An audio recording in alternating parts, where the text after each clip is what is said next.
Assalamualaikum warahmatullahi wabarakatuh. Kami dari kelompok 1 akan mempresentasikan hasil diskusi kelompok kami, yaitu tentang komunikasi data bisnis. Persaingan dunia usaha yang semakin ketat, perusahaan dituntut untuk meningkatkan kualitasnya, bukan hanya kualitas barang atau jasa yang dijualnya, namun juga dari segi pelayanan dan reputasi yang harus selalu baik dan meningkat di mata konsumen, para pesaing, dan investor. Ruang lingkup data bisnis yang dikelola dalam suatu perusahaan sangatlah luas.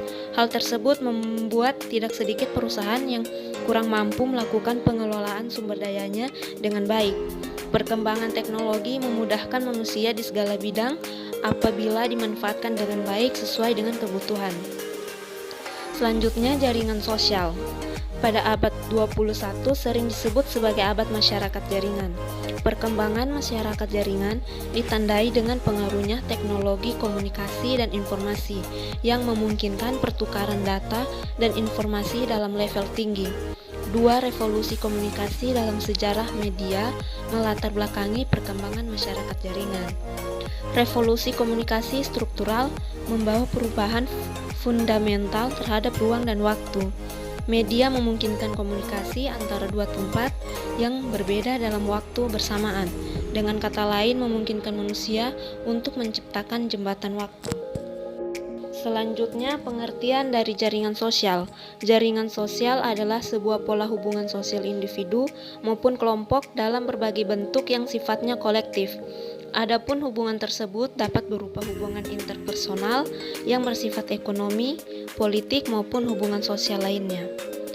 Adapun fungsi dari jaringan sosial yaitu berguna bagi individu maupun kelompok yang menginginkan suatu kemajuan dari adanya sebuah peluang.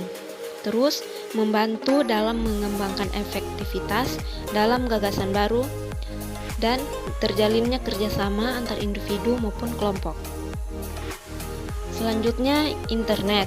Internet merupakan jaringan terluas dalam sistem teknologi informasi yang memungkinkan perangkat di seluruh dunia untuk saling terhubung. Jaringan internet dapat diakses publik yang mengirimkan data menggunakan standar protokol internet atau IP. Informasi yang tersebar di internet dapat diakses melalui jaringan World Wide Web atau WWW, baik dalam bentuk teks, musik, foto, video, atau apapun. Dalam perkembangan dunia bisnis, pemanfaatan teknologi memiliki peran yang sangat penting untuk kemajuan sebuah perusahaan. Penerapan teknologi sudah dilakukan oleh perusahaan swasta maupun perusahaan negeri tanpa terkecuali.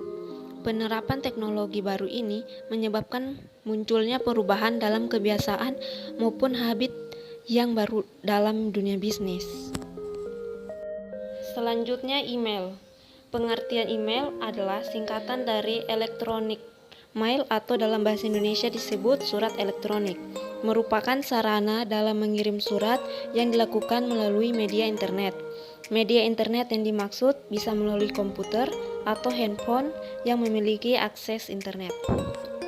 Adapun fungsi email, dengan menggunakan email kita dapat terhubung dalam berbagai kegiatan internet, seperti bergabung di situs jejaring sosial semisalnya Facebook dan Twitter.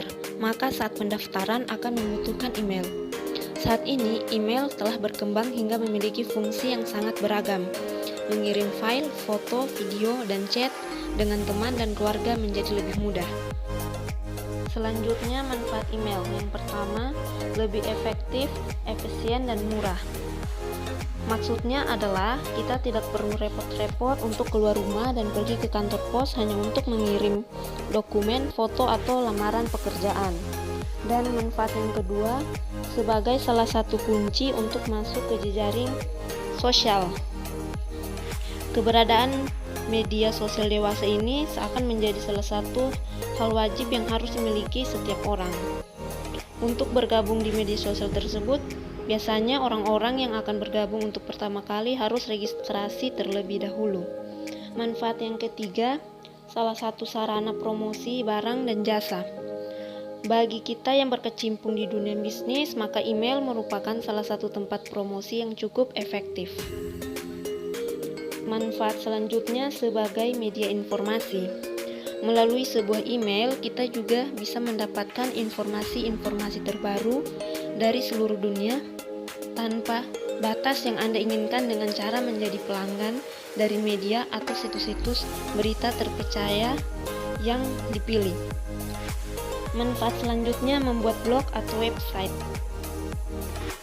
Dengan menggunakan email yang kita punya bisa digunakan untuk membuat blog atau website seperti Blogger, WordPress, dan MyWebblog. Manfaat selanjutnya menjalin hubungan baik dengan orang lain. Dengan menggunakan email, kita bisa menjalin hubungan dengan teman atau orang lain tanpa harus memikirkan perbedaan jarak, tempat tinggal. Melakukan komunikasi dapat dilakukan dengan berbagai cara, seperti lewat email itu sendiri atau melalui media sosial yang lainnya. Manfaat selanjutnya, media pengiriman data. Email dapat melakukan pengiriman data ke seluruh dunia dan tentunya baik si pengirim maupun orang yang akan menerima data sama-sama menggunakan alamat email, bukan alamat rumah. Materi selanjutnya, router. Router adalah teknologi penting yang sebagian besar kita miliki di rumah, tetapi banyak dari kita yang tidak benar-benar memahaminya. Faktanya, sebagian besar orang bahkan tidak menyadari apa itu router secara teknis dan apa bedanya dengan modem. Adapun fungsi dari router, yang pertama keamanan, kedua reliability, ketiga peningkatan kinerja dalam jaringan individual, dan yang keempat jangkauan jaringan. Adapun jenis-jenis dari router, yang pertama internet connectivity routers, yang kedua edge router, yang ketiga subscriber edge router, yang keempat inter-provider border router, yang kelima core router, yang keenam routers jenis SOHO. Selanjutnya cara kerja dari router. Router memeriksa alamat IP, tujuan header paket, dan membandingkannya dengan tabel routing, menentukan paket terbaik. Tabel routing mendaftar arah untuk meneruskan data ke tujuan jaringan tertentu. Kadang dalam konteks variabel lain seperti biaya, mereka berjumlah seperangkat aturan algoritmik yang menghitung cara terbaik untuk mengirimkan lalu lintas ke alamat IP yang diberikan.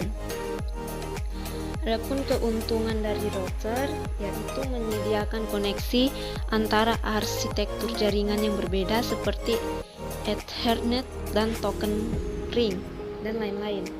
Yang kedua, memilih jalur terbaik di internet network menggunakan algoritma routing dinamis. Adapun kekurangan dari router yang pertama, beroperasi berdasarkan protokol jaringan yang dapat dirutikan, dan yang kedua, mereka lebih mahal dibandingkan dengan perangkat jaringan lainnya, dan yang ketiga, membutuhkan banyak konfigurasi awal. Baiklah, itulah hasil presentasi dari kami.